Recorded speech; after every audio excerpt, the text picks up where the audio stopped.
you see it most clearly with those who pop in to the discharge lounge just when they're passing. Some of them will be quite dependent patients, but some aren't. Some are living quite independently and are just back up for a checkup. Oh, I want to check in. Is Trudy here? Is Florence here? Is Josie?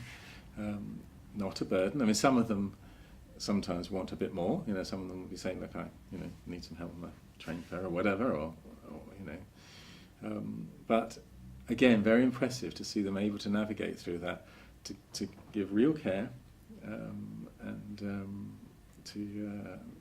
yet know that establish a boundary. And you can see sometimes other members of the discharge lounge staff being uncertain about this and thinking, well, it's not really here for this. But I think they handle it very well.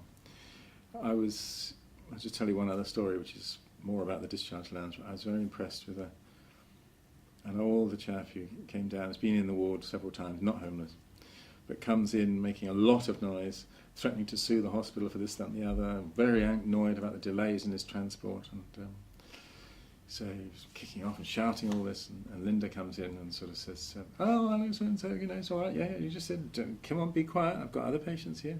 And he starts off again, and she says, oh. And he said at one point, he said,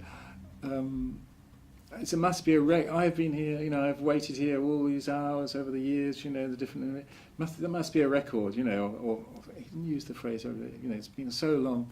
And I fully expected Linda to turn around to him and sort of say, oh, come on, no, we've had other people longer than you, stop fussing.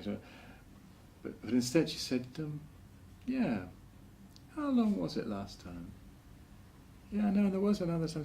Yeah, it probably is a record. Perfect. He was totally acknowledged, related to, accepted, problem sorted, and he didn't cause any more problems in that session, and then off he went. But it's just fascinating to see the ability to be tough and firm, and at the same time to be compassionate and caring, and you can do both.